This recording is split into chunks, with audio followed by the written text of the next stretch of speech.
Anthony Otero, uh, community lead at HR University. And today we have a special guest, Chris Cutone. Chris Cutone is the Director of Human Resources at Regis. And thank you for being patient with us. We did have some technical difficulties, but we did want to get you up to speed with this webinar. And so Chris has been gracious with her time, and we will have a discussion about stewarding your career. Chris, welcome to the webinar. Thank you so much, Anthony. I'm happy to be here. Thank you, thank you. So, Chris, want to dive into your journey in terms of your career. Can you talk a little bit about kind of where you started in business and HR, and to your role today? Sure. I actually didn't go into HR right away. I worked in the hotel business, and I was everything in the hotel business. I was a server, I was a manager, I was a salesperson, I was front desk. I had done almost every position, and then I fell into HR. It was an HR coordinator in the hotel, and I started there, and I was finishing college, and I have to say that was probably the best partnership I've ever had, because I really knew the business, and I didn't do it intentionally. Mhm. And so HR, you can transition to any industry for sure. That was one of the reasons why I left the hotel business, because it never closes. But I do Sure. think when I look back, I was the best HR partner because I'd been a server, I'd been a salesperson, I'd been a front desk. I understood the business. And so as much as we can become HR partners in new industries throughout careers, there is a learning curve, and you really got to make an effort to do that and to learn the business as their partners, because it just makes you so much more effective. I started in hospitality. I left hospitality and went to marketing and communications. And then I sort of stayed in the communications world and went into PR and events. And then from there, COVID happened and life really did change. And I ended up, I did Zigit, which was a startup. Everything was remote, which from an HR perspective was great experience. And it was tech, which I didn't have on my resume. And then I'm ended up with, I'm sort of on the latter part of my career where I'm just kind of winding, I don't want to say down, but I want something sort of steady and more meaningful. Okay. That's where I'm at Regis High School. It's an all boys Catholic high school that is a tuition gifted, the only Oh, gifted school in the country. And we look at, it's academic, so you got to test in, but we work with children in underserved communities. okay. Ideally, that are gifted, and that just may not have the opportunities that they would have if they stayed in their neighborhood. So the mission statement really resonates, and it makes me feel like I'm really contributing to the greater good. Yeah. Wow. Okay. Um, you talked about working in, hospitality, then in tech. So, what would you say? And now, higher, education K through 12, or you mentioned high school. Can you talk to us about what have been your professional takeaways in working in various industries? Yeah. So, bar none, leaders avoid conflict. Great leaders don't. And everywhere I've worked, I have seen that. And people avoid conflict. And conflict is not always bad. It's just it's a conversation. It could be a tough conversation, but it's an honest conversation, and it tends to be should be direct. But people avoid it, and it's hard to find there is a difference to me between a good leader and a great leader, and that's the difference. Um, every organization I've worked for needs performance reviews. So I think when I was filling this out, AKA, I think what it needs people to deal with conflict or to manage people, because I don't think we do on a consistent level. And so as an HR partner, my new manager was like, we need performance reviews. We need performance reviews. And yeah, I get it. I'm really mixed on performance reviews, to be honest with you. I don't know how effective they are in the long run. If you're not giving feedback every day or weekly or as often as you can, then you're not managing your people. And to have to give feedback once a year, I just don't find that as an effective means of communication. Mhm. So I feel like they all need performance reviews because people aren't being managed. And I think through attrition and change, it's hard to keep people motivated and steady. Um, so that would be my biggest learning takeaways from my history. But I also think it's nice that the team likes each other, respects each other, helps each other, and you need people to help. You can't do this all alone. And so I think there's a lot of departments that there's one HR partner, you're one HR partner, and that's me right now. So Okay. prioritize your priorities and figure out where you want to make the biggest impact. So, man, okay, totally get it. HR, for our audience out there, it could be a department of one or it could be department of many, depends on the business. Um, so you talk about performance management. What industry, based on what you've experienced, you think have kind of navigated that the best and why? Right. So I'm going to refer to technology. I think when you have a learning management system or you have something through data collection and it's all systemized, it's easy to execute and it's easy to track. I would say that the people with technology based performance reviews are doing it, not, I don't want to say right, but are doing it most efficiently and effectively. Okay. Do I think that they're genuine and authentic and going to make a difference? Probably not, because they're so robotic. But Okay. because it's not about the format, it's about the conversation. It's about looking at someone. I'm a little old school. I think doing things via technology is a little bit less genuine. Okay. But yeah, doing the paper forms don't work. They're just too hard to track. It gets messy. So I think having an automated system does put you ahead. Okay. Okay. Sounds good. And certainly we could talk a little bit more about performance management, whether later in the discussion. I want to also get into kind of your experiences in different industries. Many times, you have professionals that have built a reputation on a certain industry, and sometimes it could be harder to pivot the longer you are or the older you are, depending, right? How have you been able to be able to uh, place yourself in different industries, and what would be your advice to do so?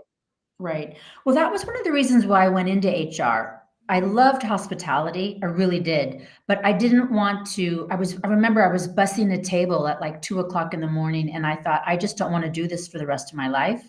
Hmm. And so falling into HR in a business that I loved was was great. So leaving the business that I loved and went into communications, I have to say, I'll be honest, I went for the sign was really good. It was much bigger and better than what I was making in hospitality. Did I have a passion like I did in the hospitality? Not so much, but I did like communications. I liked culture. I liked, the vibe of it. There was no dress code. So there was things about it that I really liked. But I do think you can pivot because HR's fundamentals go across all industries. There is, as I said, a Right. learning curve to the business, but everybody needs an HR partner, a Sure. people management partner, whatever you want to call it. So I think it depends on the trends of what's going on in the economy. Like COVID, HR was super important. All of a sudden, everyone needed an HR person because people were going crazy, literally. So it was a good time to get into HR. And I think you want to anyway. So that's important. I do think it helps to like what you're doing, like the industry, because you make a better HR partner. I believe that. I don't know if anyone has read Simon Sinek, but Find Your Why, and my why is giving back and helping others. And I fell into Regis. Someone told me about the role and I applied, and I never would have applied consciously because it wasn't that corporate role that I was looking for. It wasn't, it's a nonprofit. Um, Sure. but it was really the best thing I ever did. So yeah, I think you can pivot any way you want, but just make Okay. sure you like it. Make sure you like the industry that you're in. Okay. That's certainly helpful. You talked about early in this conversation, you're a department of one. Can you talk a little bit about kind of your scope, and like, in your role? Sure. So currently, I mean, I left a business, and I left PR, and we were two people for about 60 employees, and now I'm one person with 100 employees. However, I have experience, and I was hired by someone who was looking for an HR person, not necessarily an administrator. Okay. Right? So, but I am alone. I have to be a benefits specialist. I have to be a talent acquisition specialist. I have to be a sort of rewards and recognition specialist. I have to know compensation, compliance. I'm a generalist, which I love, but it's to be one, to be, I couldn't be a full-time recruiter, or I couldn't be a full-time benefit specialist, right? So that's why I love the generalist part of it. But Right. it's hard. I'm spreading myself really thin. So I feel like in coming into this business or this academic world, it has helped me to learn what people do. Obviously, oh, you're a teacher, I know what that is, but to really understand that people here have been very, very gracious and supportive. That's super helpful. I left marketing and PR, and people don't have time to really teach an HR person to be HR, and they don't. That's why they pay for HR. But here I've been helped with learning their business, learning what they do. We're manual, we're old, not old school, but we're not, we're very limited funds. So there's a lot of things we do manually, but there's help here from so many great people. I Hmm. have a mentor. I found a mentor, an HR director at a Regis school in Denver, and she's Okay. amazing. I go to her whenever I have a question. That's been very helpful. What's really nice about this role is there's a big diversity in age.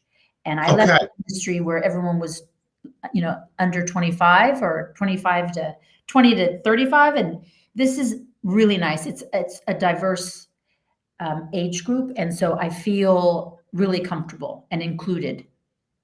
Excellent. Excellent. Excellent.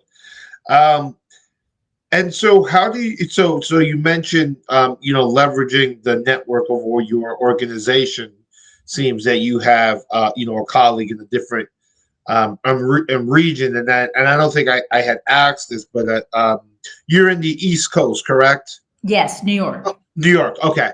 So definitely, so you're definitely leveraging, your internal, network in the organization.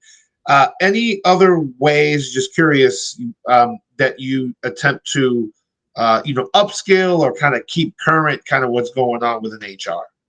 Right. That's a great question. You want to keep yourself in like, I don't want to say license, but abreast of what's happening. So it's been great here at Regis. We do professional development, and there's a budget for it.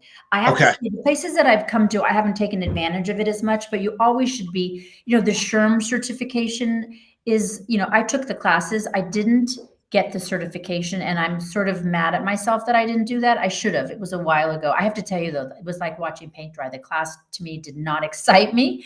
Okay. But the course, I should say, to be a certified human resource professional, and then they have the next level. I do think it helps. It helps to have certifications because you know more about the technicalities of unions and areas that Mhm. I didn't want to know, but it's still good to do that. So I would recommend that. I would recommend anything that's put on by a legal organization because I just think they know more than we do typically. I use AI for certain things, but Okay. taking any sort of class or educating yourself, feeding your mind, reading articles, it's hard. I mean, I'm busy, but I do feel like you need to educate yourself and Google it because it's okay that you don't know, but you have to stay abreast of what's going on. Absolutely. I'm going to shift a little bit because you mentioned AI with technology. Can you, 'cause, you're a department of one. I'm sure you have a lot of priorities going on. How do you leverage technology, or AI to to the benefit of the business? Right. So, it's new for all of us, right? I had learned about it in December on the New York Times Daily, and I was wowed by it. And I thought, oh, I'm going to put in our job description and see what they say. So I cut and pasted a job description and said, make this sound more, engaging. Make this Okay. sound like someone wants to apply. And honestly, within seconds, they rewrote the whole job description and it sounded great. It wasn't our brand and it wasn't who we are, but I use it now for job descriptions. I use it for performance reviews. I use it for forms. I'll say, rewrite this form. We had a 403B. It was just a hideous form. It wasn't easy to read. And they rewrote it. It rewrote it simple. And I said, rewrite it more simple. And they rewrote it simple. I look at surveys. I'll say, give me a survey. We did a climate survey and I needed help. I'd never done one before. And I said, I'm a Catholic all boys high school in New York City. Explained it. Please give me, a climate survey. And it popped out an amazing climate survey. Of course, I had to make the edits and make it more our brand. Right. But so every time I think, oh, let me try this, I actually got the results of the survey and thought, oh, I'm going to see if they'll be able to give me some, analysis of the written in comments, and it couldn't do that. But I try, anything that you do manually or that you do as a form, which were tons of forms. I put in the AI. I'll have them rewrite this. When you get applicants and they're not going to go to the next level, I write, please write me a thanks but no thanks email that sounds genuine, and it make it short and comes back with a really lovely way to say things. I do think you need to edit it because AI tends to be really descriptive and use too many adjectives, but it gives me the base where it takes me a couple minutes maybe to just make it mine. But anytime Right. you can use it, I use it. Excellent. Excellent. Okay. Okay. You had mentioned using AI. I think part of it was used going through the process of climate surveys. And I wanted to ask you about kind of your approach towards your employee engagement. Can you talk a little bit more about kind of your journey in and initiating a climate survey, and then talk about how that's tied to employee engagement? Okay, so I feel like I like climate surveys. I think they're important, but I also feel, this is personal. It's sort Okay. of like social media, right? You'll have the majority of the people feel this way, and then you'll have those outliers that really blow it up. And I think with climate surveys, what I want to get out of it is no news is good news, right? And so those outliers that are going to say something that may or may not be true, and it might just be an opinion, it's Mhm. good to know. But I don't think a change for the good necessarily is because one person ranted about a certain subject, right? Okay. So I think the engagement lies in the silence that says that people are happy. We did it, we did the survey, and people were genuinely positive about where they work here, and we had some really great ideas. And so I feel good about that. I think if it was extremely low, then we'd have a bigger problem, right? Extremely high, I think, is unrealistic, but I feel like ours were good. So I think the engagement comes in the silence almost, to think, okay, something isn't right here. The engagement isn't happening. And what do we do Right. to do that, right? But I And do, well, go ahead. so just to kind of there's a clarifying question. When you're talking about the silence, are you talking about lack of participation from Yeah, staff? yeah, Yeah. yeah. Um, I do think, though, in terms of renewing a culture and goals and values, I think time hasn't really changed the fundamentals. People still want to be recognized. They want to be recognized for, I've been here a year, I've been here 5 years, I've been here 10, 20. They want a thank you. They want, hey, thank you. You've done Mhm. you've been with us in good times and bad, right? So that's a simple, some of the needs that employees have not changed. I think our delivery and our execution and what people perceive as a reward has changed, but that's where the innovation can come to play, right? I feel like I'm thinking about in the old days, at least when I was in communications and in advertising, they would take the whole team out. We'd take everybody out to like the Yankee game or to, Mm. it was baseball. It was the Knicks. It was a sporting event. And, there's a lot of people on the team that don't like sports. Right. And we never thought about the theater, or we never thought about a spa, or Mm. so. but they still want to, that, hey, let's do something, a team outing, but time is tough too. Also, hey, how about this certificate for your family to go to, I don't know, Chuck E. Cheese, whatever the kids would like. But Right, right. that has changed, in our delivery, and making sure that people know that their engagement is seen and recognized and valued, and we're thankful for it. Well, they talk about, total rewards or perks, right? It's personal. I mean, I'm a big sports guy, but I didn't think about that, in terms of, for one employee, how they want to be recognized, whether it's public praise or private or certain perk or kind of like a, back in New York City, a Metro card, um, you know, right? So, like, Mhm. so that's definitely um, good to good to know. Um, Want to shift a little bit and talk about, because you've had a bunch of experiences. I also got a chance to do research about you and kind of your career, why we wanted to bring you on.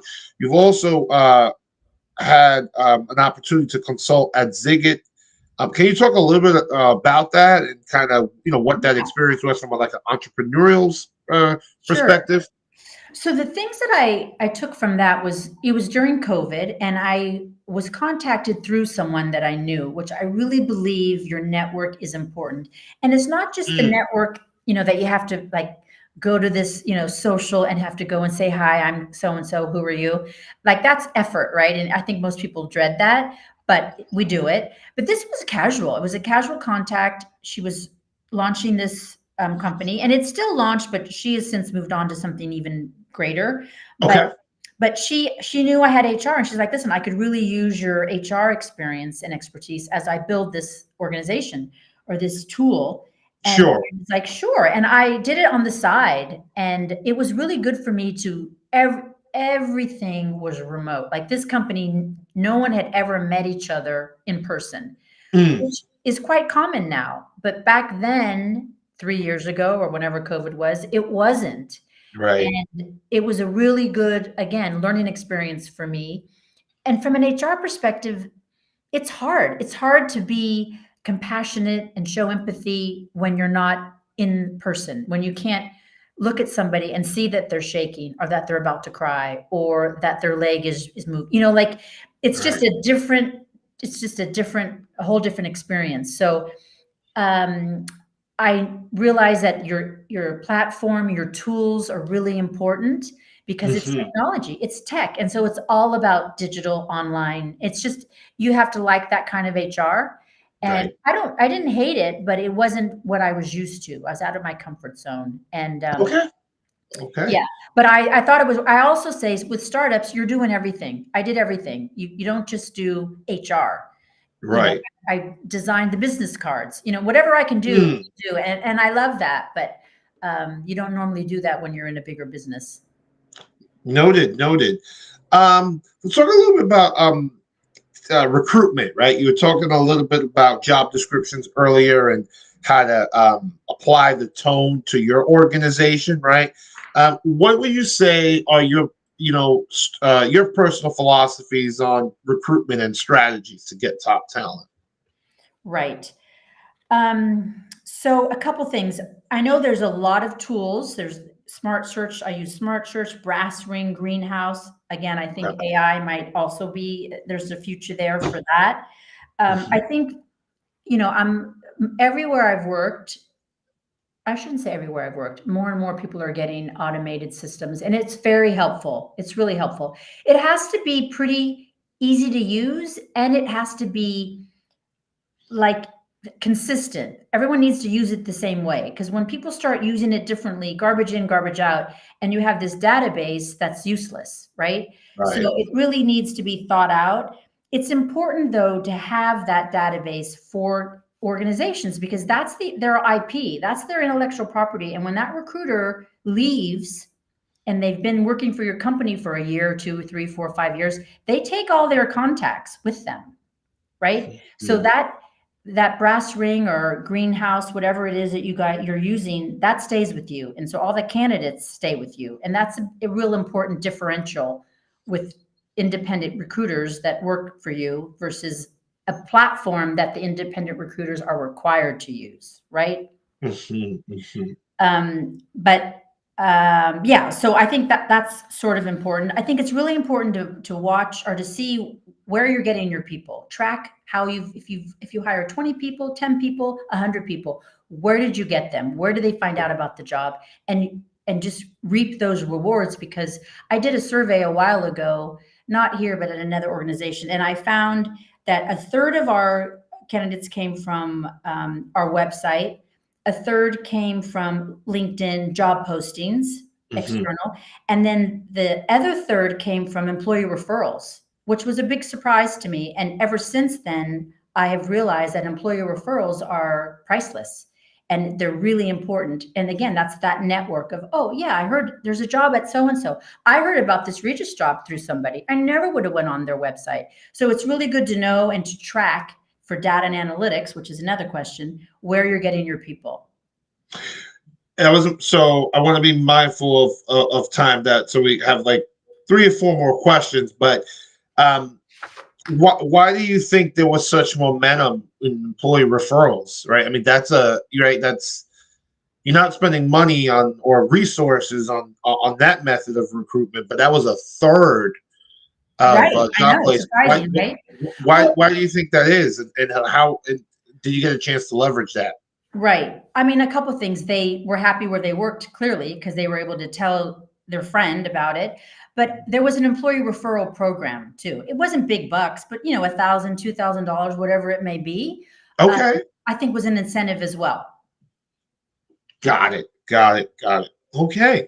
Um, Talk a little bit about metrics a few seconds ago. What do you think are key metrics for HR leaders to review? Okay, I wrote that down. I think turnover is important. Again, it's important to see what that trend is. Is it a department that seems to have it? Is it a certain manager that seems to have it? Sure. Because you can get a lot more from that. Was it a certain time? Obviously, COVID, everybody left, so it was nobody's fault but COVID, right? So you learn a lot from that data and analyzing that type of data, times of year, perhaps, right? Um, there is an area, like there's a department that I know of that I think we do too much in certain things, and maybe we should consolidate that. Like it just makes you think, why are these people leaving? So I have exit interviews, personal ones, and then I have it online because I like to track the data. Uh, Mm, it's unfortunate those are closed ended questions, but it's going to give me more to track, right? Than just these open ended. Do you have friends on a scale of 1 to 10? How happy were you? Kind of things like that. I also think it's important to track. If you're tracking your diversity efforts, your people of color, that's important to track and to make sure that they're getting what they need to grow their career, because that is one element of why people leave, is okay. color doesn't feel like they're being looked after and that anyone's caring for their growth and development. So that would be a good thing to track, to see internal promotions and succession. I would think. I think nowadays, well-being and work-life balance is something that you should track, because that's really important to this generation. It's important to every generation now, but people don't live to work, and so what is it that we can do to have them feel like they want to be here? Makes sense. Makes sense. Um, Talk a little bit about employee resource groups, right? It seems that you're strategically focused on retention. You talked about kind of recognition earlier in this conversation, right? Talk about any employee resource groups that you've either initiated or been a part of, and why ERGs are important. Right. So I've had a lot of experience on this. It's really important that somebody with a seniority and that can make things happen sit on this committee Okay. and has a budget. It's really important that this person has a budget. You can't make these initiatives, with nothing. So you need money in order to celebrate um, ERCs, right? ERGs. So that's important. I think here at Regis, it's Catholic, so you got to take it somewhat in that vein. But we transformed DE and I to belonging, dignity, and justice. And Okay. I really like it. I think it works, and I think it could grow into the corporate world somewhat. But if people belong, I think that's important because as I said, I belong. I feel like I'm included because there's other age groups here than there was when I was working in PR or marketing and communications. Um, and so I feel like you have to look at your employees and what is their makeup? Do you have more men than women? More, Mm, she's, theys, whatever it is that they identify themselves with. Those are the people that you want to say, hey, what do you want to do? Do you want to do something special? Do you want to do something as a group? So I think sure. mirroring your employee base with ERGs, I think would make people feel really happy and included. Excellent. Two more questions, Chris, and this has been great. Can you talk a little bit about an HR initiative that you're most proud of in your career and why? Yeah, so I'm glad we're ending with that. But really quick, Anthony, I wanted to say one more thing about the ERG groups. Yes, please, please, please go ahead. Quick. I was, meditation was a big one, yoga was a big one. And then we offered, where I was at a place, we offered hip hop. And I never would have offered that because it's just not in my comfort zone. And Okay, it was huge. There was a big employee base that liked hip hop. And I was like, if it hadn't been brought to my attention, these people wouldn't have felt comfortable and included. So it's not necessarily an ERG, but it brought these people together and they bonded and they felt included. And there was another group that wanted to meet for worship. And okay, and I was like, oh, I don't want to. I was really concerned, but the CEO said, no, let's do it. And it's been great. And they met and they talked about whatever they needed to talk to in terms of their spirituality. And sure, they felt included and they felt belonging. And those are important things to get a little bit out of your comfort zone in terms of allowing for outside of the normal typical ERG groups. Okay, now I have to say, this last question was funny. I was writing down what are my initiatives. Of course, I'm really proud of the people I've worked with and that I've mentored. It's hmm always been a reverse mentoring relationship, but there's a lot of the people that were HR managers now are running HR teams and are amazing. And I'm not saying I take any of that credit, but I do feel like as a leader, you're responsible to grow that person, the people who are reporting to you, their career, and make sure that they are ready to succeed and to take my job. That was always what I wanted, was someone to take my job. I'm not intimidated. I'm not threatened that someone's going to take my role. I want them to know what I know. And so I treated them as an equal. So the career growth was something I was very proud of. Working from home, I always thought was a good idea. I think it's somewhat of a privilege at points, but I think I did that years ago before COVID. And to this day, there's somebody in particular that still works from home. If it hadn't been for me saying, let's do it, and really pushing my boss because she wasn't into it. Um, hmm so I think getting out of your comfort zone and out of the norm. But the biggest thing I have to say I am most proud of are the times when I didn't follow policy. And I know okay, it's kind of ironic and it blows this whole probably conversation up, but there are just times when you should do the right thing, even if the policy says another. And okay. you just have to know when that is. Well, with HR, I mean, it's an art, and in the science, as well.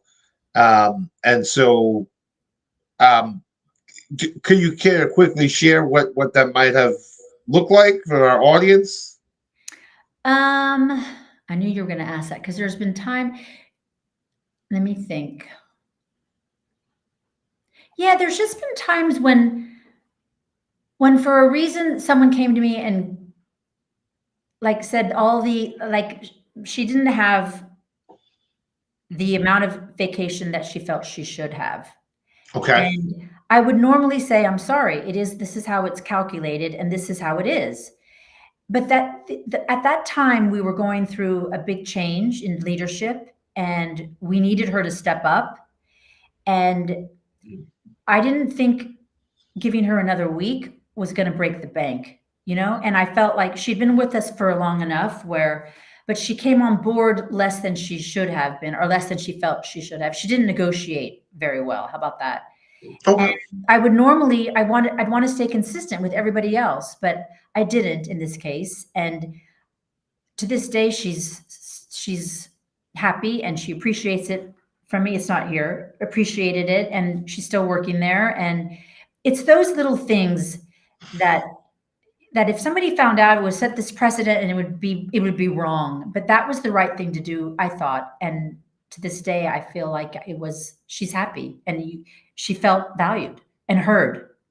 Great. It's a bad Great. example, but you know what I mean. No, no, no, not necessarily, right? I mean, we talked about employee engagement earlier, right? And so, those are the type of situations that employees will remember no matter years go by, right?